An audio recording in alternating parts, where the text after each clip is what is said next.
Welcome back everyone to Mob Academy YouTube channel. आज के अपने इस वीडियो में हम सीटेट दिसंबर 2018 सोशल स्टडी का पेपर डिस्कस करने वाले हैं। तो चलिए अपना वीडियो स्टार्ट करते हैं बिना टाइम वेस्ट किए हुए। सबसे पहला क्वेश्चन जो सोशल स्टडी में पूछा गया है वो ये है, the first ruler of Magadh Mahajanapada in the 6th century कौन था? हिंदी में देखिए, 6ठी शताब्दी ईसा पूर्व में मगध महाजनपद के पहले शासक थे बिंबिसार। नेक्स्ट क्वेश्चन हमारा, विच one of the following is not among the 3 jewellers of Buddhism. मतलब हिंदी में देखते हैं, निम्नलिखित में से कौन सा बौद्ध धर्म के त्रिरत्नों में से नहीं है? तो यहाँ पर है अहिंसा। थर्ड क्वेश्चन जो है, who among the following elect the Rajya Sabha members. इसका डायरेक्ट आंसर मैं बता रही हूँ आपको ताकि आपका टाइम वेस्ट ना हो। मेंबर ऑफ लेजिस्लेटिव असेंबली यानी एमएलएज। नेक्स्ट क्वेश्चन है, विच of the following system of government was adopted by India. Bharat द्वारा निम्नलिखित में से किस शासन प्रणाली को अपनाया गया है? Answer is parliamentary and federal, संसदीय और संघीय व्यवस्था को अपनाया गया है। Next question, how many parliamentary constituency are reserve for the schedule caste. यानी अनुसूचित जातियों के लिए कितने संसदीय निर्वाचन क्षेत्र आरक्षित हैं? आंसर इसका है 84। Next question number 36, which one of the following fundamental rights is violated due to practice of untouchability in India. Hindi में देखते हैं, भारत में अपृष्ठता प्रथा के कारण निम्नलिखित में से किस मौलिक अधिकार का उल्लंघन किया जाता है? आंसर इसका है राइट टू इक्वालिटी, समानता का अधिकार। Next question, as per the constitution of India which one of the following is not a fundamental right. याद रखना, नॉट हमेशा याद रखना, इसकी वजह से बच्चे जो है क्वेश्चंस बहुत सारे गलत करते हैं। चलिए इसका आंसर देखते हैं। भारत के संविधान के अनुसार निम्नलिखित में से कौन सा मौलिक अधिकार नहीं है? तो राइट टू प्रॉपर्टी यानी संपत्ति का अधिकार हमारे फंडामेंटल राइट में नहीं आता। Next question, untouchability refers to the discrimination on the basis of. Hindi में देखते हैं, अपृष्ठता के आधार पर भेदभाव को संदर्भित करती है जाति यानी caste. Next question, who appoints the chief minister. मुख्यमंत्री को कौन नियुक्त करता है? आंसर है गवर्नर। प्रेसिडेंट में कंफ्यूज मत होना, यहाँ पर प्रेसिडेंट करते हैं प्राइम मिनिस्टर को, चीफ मिनिस्टर को अपॉइंट करते हैं हमारे governor. Now question number 40, who appoints the governor. राज्यपाल को कौन नियुक्त करता है? आंसर है president. Next 41, who elect the prime minister. Answer is MPs. प्रधानमंत्री का चुनाव कौन करता है? इसका आंसर है सांसद। Question number 42, who among the following is called the first citizen of India. यहाँ पे आंसर है प्रेसिडेंट। हिंदी में देखते हैं, निम्नलिखित में से किसको भारत का पहला नागरिक कहा जाता है? तो राष्ट्रपति को भारत का पहला नागरिक कहा जाता है। क्वेश्चन नंबर 43 हम देखते हैं, who among the following is called the first citizen of a state in India. यहाँ पे स्टेट इन इंडिया की बात हो रही है। देखिए हिंदी में देखते हैं, निम्नलिखित में से किसको भारत में राज्य का पहला नागरिक कहा जाता है? राज्यपाल। यहाँ पर कंफ्यूज बिल्कुल मत होना प्रेसिडेंट और गवर्नर में। नेक्स्ट क्वेश्चन देखते हैं, the current Lok Sabha from 2014 onwards. कौन सी लोकसभा थी? वर्तमान लोकसभा 2014 के बाद की है, उसका रैंक पूछा है यहाँ पर, तो वो 16वीं लोकसभा थी। Now question number 45, who is the current president of India. Bharat का वर्तमान राष्ट्रपति कौन है? तो आंसर है Ramnath Kovind. Question number 46, which of the following is not mention in the constitution of India. Bharat के संविधान में निम्नलिखित में से किसका उल्लेख नहीं किया गया? तो names of the political party या राजनीतिक दलों का नाम नहीं उल्लेख किया गया है। यहाँ मैं आपको डायरेक्टली आंसर्स बता रही हूँ ताकि आपका टाइम वेस्ट ना हो वीडियो देखने में। Next question number 47, who nominate member of Rajya Sabha. Hindi में देखते हैं, राज्यसभा में सदस्यों का कौन नामांकित करता है? राज्यसभा में सदस्यों को कौन नामांकित करता है? तो आंसर है इसका president. Question number 48, who among the following was the president of the constituent assembly of India. निम्नलिखित में से कौन भारत की संविधान सभा का अध्यक्ष था? तो आंसर है doctor Rajendra Prasad. Question number 49, who among the following was the only Indian governor general of India. यहाँ पे पूछा है निम्नलिखित में से कौन भारत का एकमात्र भारतीय गवर्नर जनरल था? तो आंसर है C Rajagopalachari. Now question number 50, when was the constitution of India adopted? Bharat का संविधान कब अपनाया गया? तो आंसर है नवंबर 26, 1949। 26 नवंबर 1949 को भारत का संविधान को अपनाया गया। Next, who among the following played a decisive role in integrating the princely state of India? Hindi में देखते हैं निम्नलिखित में से किसने भारत की रियासत को एकत्रित करने में निर्णायक भूमिका निभाई थी? तो आंसर है इसका सरदार वल्लभ भाई Patel. Question number 52, which of the following deal with the matters in the concurrent list of the constitution of India? Hindi में देखते हैं निम्नलिखित में से कौन भारत के संविधान की समवर्ती सूची के मामलों में कार्य करता है? तो आंसर है union government and state government, केंद्र सरकार और राज्य सरकारें। Next question number 53, who among the following was the chairman of the drafting committee in the constituent assembly of India? Hindi में देखते हैं निम्नलिखित में से कौन भारत की संविधान सभा में मसौदा समिति के अध्यक्ष थे? तो आंसर है doctor BR Ambedkar. Now question number 54, in the 18th century under whom did Bengal gradually break away from the Mughal controls? Hindi में देखते हैं 18वीं सदी में किसके नेतृत्व में बंगाल धीरे धीरे मुगल नियंत्रण से अलग हो गया? तो आंसर है Murshid Quli Khan. Next question number 55, who among the following governor general decided that Bahadur Shah Zafar would be the last Mughal emperor and after his death none of the descendant would be recognised as a ruler? Hindi में देखते हैं निम्नलिखित में से किस governor general ने फैसला किया कि बहादुर शाह जफर आखिरी मुगल सम्राट होंगे और उनकी मृत्यु के बाद किसी भी वंशज को शासक के रूप में पहचाना नहीं जाएगा? तो आंसर है Lord Canning. Next question number 56, which governor general declare that Awadh was being misgoverned and British rule was needed to ensure proper administration? Hindi में देखते हैं किस गवर्नर जनरल ने घोषित किया कि अवध पर गलत तरीके से शासन किया जा रहा था और उचित प्रशासन सुनिश्चित करने के लिए ब्रिटिश शासन की आवश्यकता थी? तो आंसर है Lord Dalhousie. Next question number 57, which ruler of Kanpur called himself Peshwa? Hindi में देखते हैं कानपुर के किस शासक ने खुद को पेशावा कहा? तो आंसर है नाना साहेब। क्वेश्चन नंबर 58 देखते हैं, the best methodology to teach the theme factory would be? कारखाने के विषय में पढ़ाने के लिए सबसे उपयोगी विधि होगी to organise a visit to an industrial plant, किसी औद्योगिक कारखाने की यात्रा आयोजित करना। Next question number 59, what is EDUSAT? EDUSAT से क्या अभिप्राय है? तो अ मैनमेड इंडियन सैटेलाइट है, ये एक मानव निर्मित भारतीय उपग्रह है। क्वेश्चन नंबर 60 देखते हैं, the verses and ideas of which one of the following personalities have been preserved in Panchvani and Bijak? Hindi में पंचवाणी और बीजक में निम्नलिखित में से किस महान हस्ती के छंद और विचारों को संरक्षित किया गया है? तो आंसर इसका है कबीर।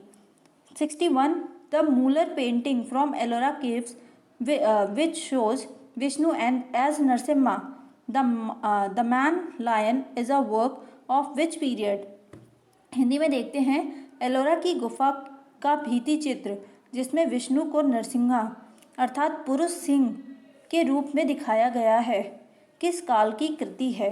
तो आंसर है इसका राष्ट्रकूटा पीरियड या राष्ट्रकूट काल। Question number 62, which one of the following organisation believe in Upanishad? निम्नलिखित में से कौन सा संगठन उपनिषद में आस्था रखता है? तो आंसर है इसका ब्रह्म समाज। Wind vane is use for measuring wind direction, वायु की दिशा को नापने के लिए या मापने के लिए हम विंड वेन का यूज करते हैं। Question number 64, which one of the following layer of the atmosphere help in the transmission of radio waves? Hindi में देखते हैं वायुमंडल की निम्नलिखित में से कौन सी परत रेडियो तरंगों के संचरण में मदद करती है? तो आंसर है थर्मोस्फेयर, या फिर कह सकते हैं हम हिंदी में बाहरी वायुमंडल। Next question number 65, identify the various layer of the earth in order from interior to the outermost layer. हमें अंदर से बाहर की तरफ कितनी लेयर्स होती हैं अर्थ की, उसको हमें बताना है। तो आंसर है इसका inner core, outer core, mantle, crust. Question number 66, observe carefully the location of the sun, earth and moon in the given diagram and tell what it depict. हमें यहाँ पर डायग्राम दिया गया है मून, अर्थ और सन का। इसे हमें बताना है कि ये कौन सी टाइड को शो कर रहा है। तो यहाँ आंसर है इसका नीप टाइड या लघु ज्वार भाटा। Question number 67, when the river enter the plain it bend and flows forming large bends known as. जब नदी मैदान में प्रवेश करती है तो यह मुड़ जाती है और बड़े मोड़ बनाकर बहती है, वो क्या कहलाता है? मिएंडर या विसर्प। Next question number 68, which means of transport is extremely useful in the most inaccessible areas and in the time of calamities for rescuing people and distributing food, water, clothes and medicine। Simple सा question है ये। अधिकांश दुर्गम क्षेत्र में और आपदाओं के समय लोगों को बचाने और भोजन, जल, कपड़े एवं दवाओं को वितरित करने के लिए यातायात का कौन सा साधन बेहतर उपयोगी होता है? तो सिंपल सा आंसर है इसका Airways. Next question number 69, the branch of geography which deals with composition of a particular human population is called. भूगोल की वह शाखा जो विशिष्ट मानव जनसंख्या की संरचना के विषय से संबंधित है क्या कहलाती है? डेमोग्राफी, या हम कह सकते हैं जनसांख्यिकी। अब क्वेश्चन नंबर 7 हम देखते हैं, स्टेटमेंट बेस्ड है ये। तो ये आइए देखते हैं इस क्वेश्चन को। एसर्शन क्या है हमारा? The sun set in Gujarat about 2 hours after Arunachal Pradesh. Reason Arunachal Pradesh is on a higher latitude than Gujarat. Hindi में देखते हैं, सूर्य गुजरात में अरुणाचल प्रदेश से लगभग 2 घंटे बाद अस्त होता है। सेकेंड चीज़ यहाँ लिखी है, अरुणाचल प्रदेश गुजरात की तुलना में उच्च अक्षांश पर स्थित है। इसका आंसर होगा ए और आर दोनों सत्य हैं, लेकिन आर ए को स्पष्ट नहीं करता। क्वेश्चन नंबर 71 हम देखते हैं, विच one of the following is non conventional source of energy. निम्नलिखित में से कौन सा ऊर्जा का गैर परंपरागत स्रोत है? तो आंसर है इसका हमारा सोलर एनर्जी। क्लियर? फायरवुड यहाँ गलत है, सोलर एनर्जी इसका सही आंसर है। Question number 72, the breeding of fish is specially constructed tanks and ponds is known as. विशेष रूप से निर्मित टैंकों और तालाबों में मछली का प्रजनन क्या कहलाता है? तो वो फिशिकल्चर कहलाता है। Now question number 73, a narrow strip of land joining 2 land masses is known as. स्थल का एक संकरा भाग जो 2 बड़े स्थलीय भागों को एक दूसरे से जोड़ता है उसे क्या कहते हैं? ये मोस्ट इम्पॉर्टेंट क्वेश्चन है। उसे कहते हैं इस्थमस या फिर स्थल संधि। Question number 74, which one of the following continents is the smallest in size. निम्नलिखित में से कौन सा महाद्वीप आकार में सबसे छोटा है? तो आंसर है इसका Australia. Question number 75, at the upper primary stage social science comprises. उच्च प्राथमिक स्तर पर सामाजिक विज्ञान में शामिल है history, geography, political science and economics. Now question number 76, inductive learning is contradictory to which one of the following approaches. Answer is expository teaching इसका आंसर है। अब हम देख रहे हैं सोशल साइंस के पेडागोजी के क्वेश्चंस।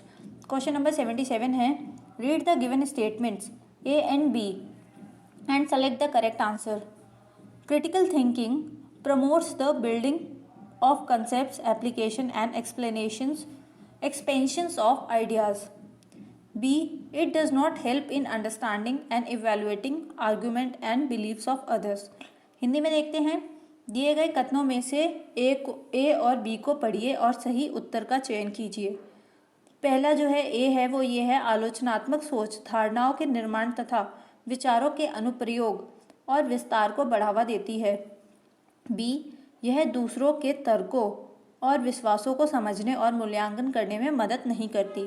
तो इसका आंसर है ए सत्य है और बी असत्य है। A is true and B is false. Now question number 78, what is an empirical evidence?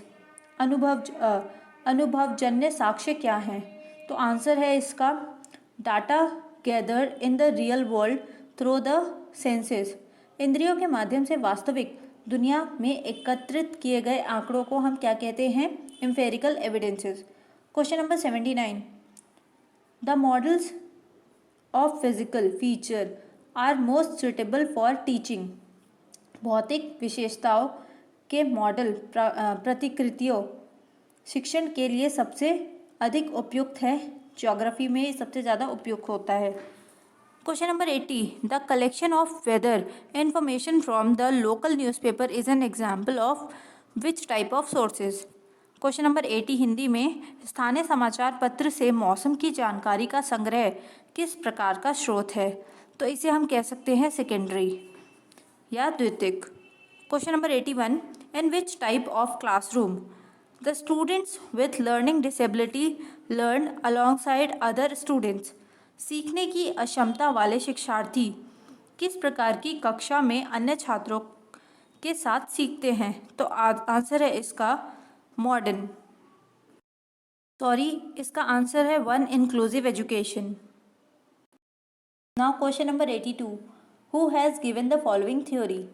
All childrens go through the same sequence of development but at different rates, therefore teacher must plan activities for individual children and small group, not just for the class as whole। Hindi में देखते हैं, सभी बच्चों के विकास के समान अनुक्रम से गुजरते हैं लेकिन विभिन्न दरों से, इसीलिए शिक्षक को पूरी तरह से कक्षा के लिए नहीं बल्कि व्यक्तिगत बच्चों और छोटे समूहों के लिए गतिविधियों की योजना बनानी चाहिए। तो आंसर है इसका जीन पियाजे ने ऐसा कहा है। Question number 83, in order to promote cooperative learning in the classroom a teacher should. कक्षा में सहकारी शिक्षा को बढ़ावा देने के लिए एक शिक्षक को चाहिए कि वो छात्रों को बहस और चर्चाओं में लगाए। Engage student in debates and discussions.